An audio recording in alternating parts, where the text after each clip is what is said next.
Magandang umaga mga idol at Happy New Year na din sa inyong lahat. For today's video ay mag-harvest tayo ng mga pipino mga idol. Ayan, malalaki na sila kung makikita nyo naman. Harvestin na natin yan ngayon. Ito pala yung first harvest mga idol. Ito mga idol, oh. Ang dami pang maliliit na bunga ng mga tanim kong pipino. And syempre may malalaki dyan mga idol. Yung malalaki ay yung haharvestin natin katulad nito. Haharvestin ko na ngayon yan.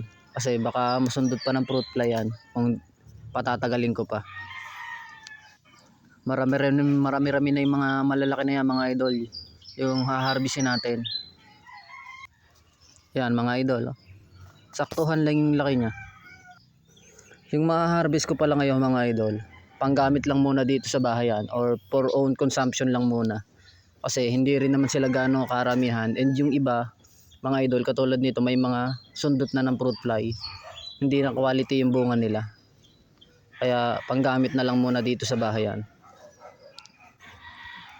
Napakadali lang pala mag-harvest ng pipino mga idol. Pipitasin mo lang yan na parang ganyan mga idol. Sa tangkay niya, sa pinakadulo. Ayun, ganun lang kadali mga idol. Hihiklatin mo lang yung pinakabunga niya sa tangkay. And then sasama na agad yun.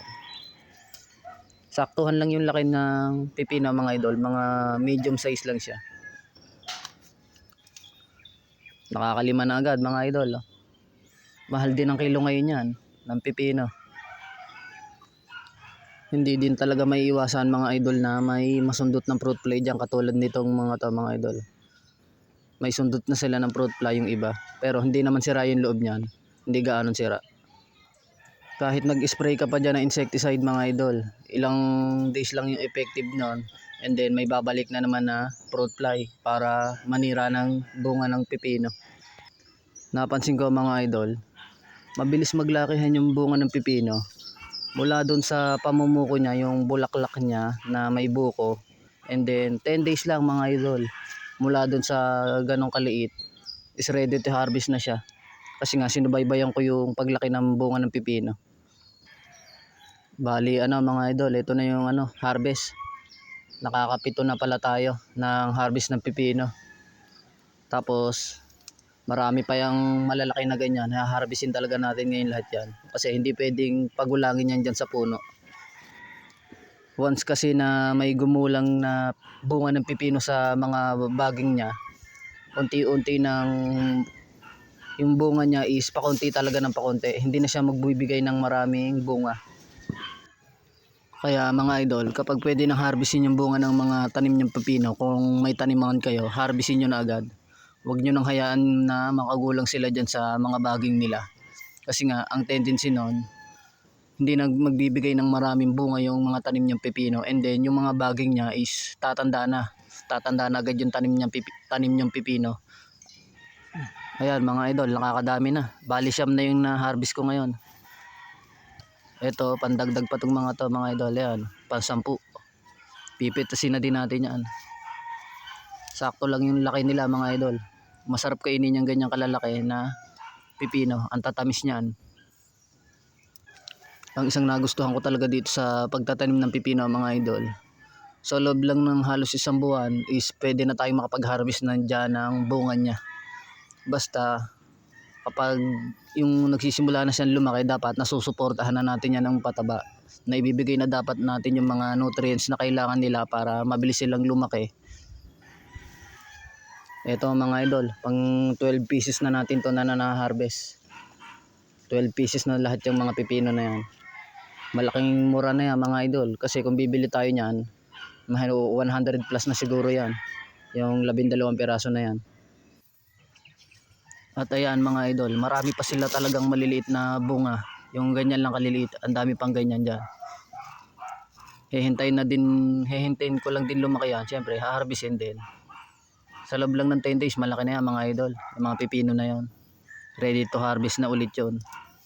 Ang sikreto pala dyan mga idol, para mapadami natin yung bunga ng mga tanim natin pipino is masupplyan natin ng patabayan every week.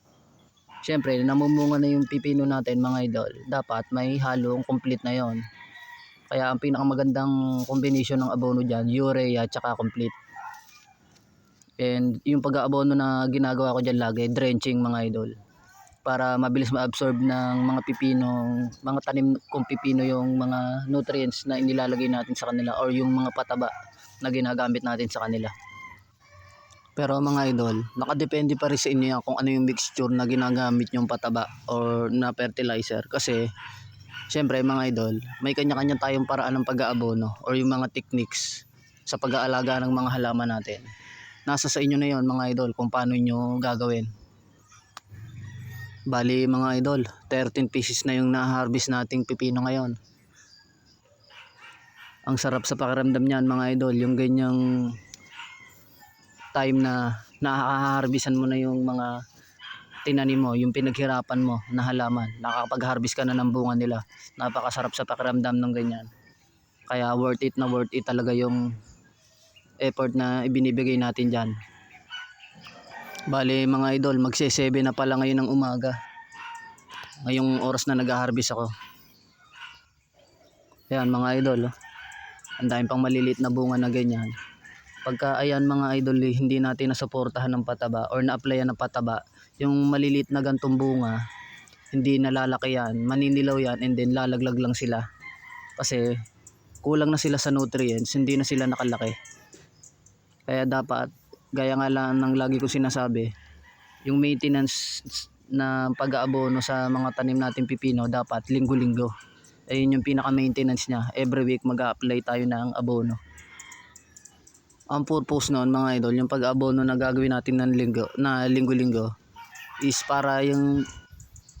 para mapatuloy natin yung maliliit na bunga ng pipino mga idol, para mapalaki natin sila. Kasi ayun nga, maa-abort yung bunga nila pagka kulang sila sa pataba.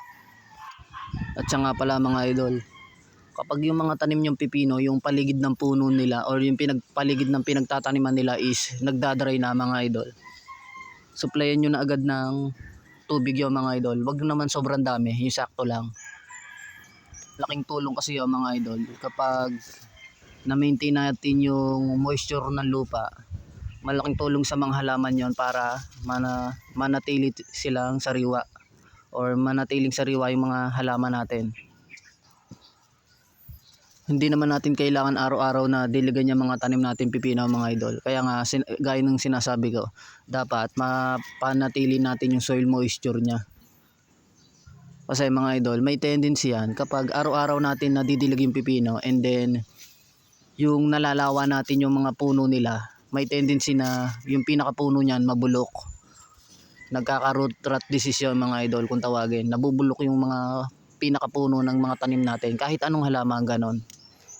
Kami dito sa bukid mga idol, ganun yung ginagawa namin.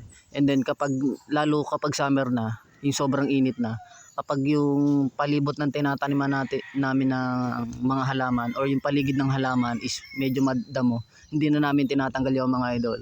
Kasi nga ay yun yung magsisilbing natural barrier para hindi masyado ma-stress yung mga halaman sa sobrang init. At nakakatulong yon mga idol para mapanatili yung soil moisture, yung mga damo-damo na yon lalo sa sobrang init. Kung umabot kayo dito mga idol hanggang dito sa puntong nagsasalita ako mga idol, paki-subscribe naman yung channel ko mga idol, paki-suportahan nyo na din. Like, share, comment, and subscribe mga idol. Malaking tulong po sa akin yan. Yan mga idol, pang 15 pieces na tong isang to. Pang 15 piraso na yung na-harvest kong pipino. Ayun mga idol, may sundot na ng fruit fly. Tatabasin lang yung parte na yon mga idol, yung may sundot ng fruit fly, para mapakinabangan pa natin or makain pa natin yung parting pwede pa. Ito mga idol, harvesting ko na yan kahit medyo maliit pa kasi nga sinusundot lang ng fruit fly. Sayang naman kaysa masira lang. Bale mga idol, wala pang 30 piraso yung mga tanim kong pipino mga idol. Wala pang 30 pieces yan. Nakakatuwa lang sila pag masdaan kasi nga ang dami nila mga bunga and yung mga bulaklak ang kapal. 16 pieces na lahat yan mga idol, yung na-harvest kong pipino. Malaking tipid na yan kung totoosin kaysa bibili pa. Ito yung first harvest ko dito sa mga tanim kong pipino. Nakakatuwa mga idol. Saktong-sakto lang yung laki nila. Yon mga idol, salamat sa inyo. See you in my next video.